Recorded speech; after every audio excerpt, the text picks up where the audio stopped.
Rachel Reeves is easily the worst chancellor in living memory, and the cringe-inducing bombshells just keep on dropping. Why does Rachel Reeves still have a job? It's not just what she's announcing in her spring statement this week, jobs cuts and higher taxes, that should have her sacked. It's the fact she's a ligger, she's greedy, and she's totally devoid of sense. Why? Because just a few months after she, Starmer and various other cabinet ministers were plunged into a damaging freebies row, Reeves has brazenly been at it again.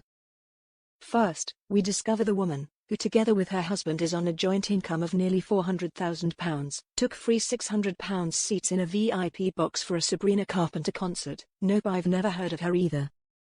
She's also taken £276 worth of free theatre tickets, £7,500 worth of free clothes, and a £200 Harrods hamper from the Qatari embassy.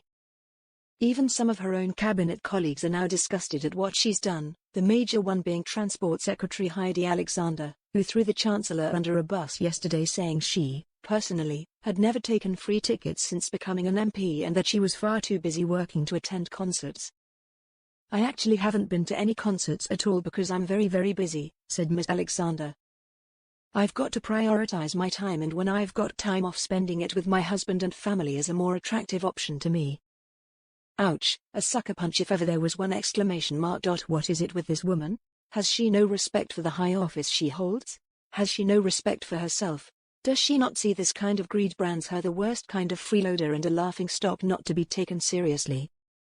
And yes, I know MPs are allowed by parliamentary rules to take freebies as long as they're properly declared and as long as public perception is taken into account. Well, first they shouldn't be. And second, I'll tell you what the public perception is here. It's that Reeves is a brazen ligger who'll take any freebie she can get. The perception is that she's using her position as Chancellor to get free stuff. It's that she's not just greedy, insensitive and foolish, but she clearly has zero judgment about how the British people will see this at a time she's about to heap even more taxes they can't afford onto them, all because she's completely ballsed up the economy. And just to feed into the stupidity argument, her ludicrous excuse for taking the swanky box at the O2 concert was that it was the right thing to do for my security. Sorry, but Rachel Reeves wouldn't know the right thing if it smacked her in the face. No, the right thing would have been not to take the free tickets. The right thing would have been to pay for them herself, as she and her husband have a vast combined income that puts them head and shoulders above the majority in this country. The right thing to do would have been not to embarrass the government after the freebie scandal that engulfed it just a few months ago. A government spokesman said this week the rules surrounding ministerial gifts had been strengthened to ensure transparency.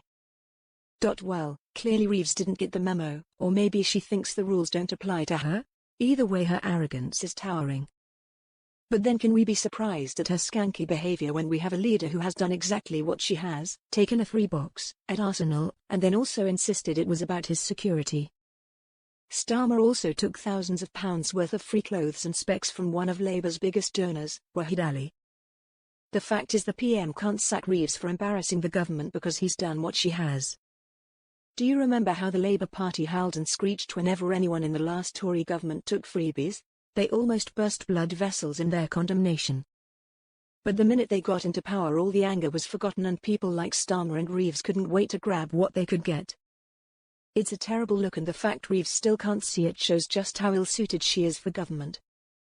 But of course she's not the only freeloader in high office. It's been revealed that Angela Rayner, the Minister for Housing, Communities, and Local Government, went on a taxpayer-funded visit to Ethiopia. Of course, the first question has to be what possible business she could have in Ethiopia that was relevant to her job as housing minister and that would justify spending £20,000 of taxpayers' money on it. But while she was there, she also requested a private safari trip and had to be told by the civil service that taxpayers would absolutely not be funding that. Why did a government minister have to be told that was wrong? Well, this is the same Angela Rayner who accepted £3,550 worth of free clothes from Lord Ali and a stay in his New York apartment. And remember, it was her who had the brass neck to call the Tories scum? She needs to take a long hard look in the mirror. As does Reeves. She's not just the worst chancellor in living memory. She lied about her qualifications for the job. She lied about the fictional black hole which the Office for Budget Responsibility has refused to acknowledge ever existed. And thanks to her incompetent stewardship of the economy, she has now created her own black hole because she's borrowed and spent more than she needed, with the result being zero growth and a flatlining economy. And if top of all that catastrophe and inadequacy the hypocrite Reeves still thinks it's okay to reward herself with freebies,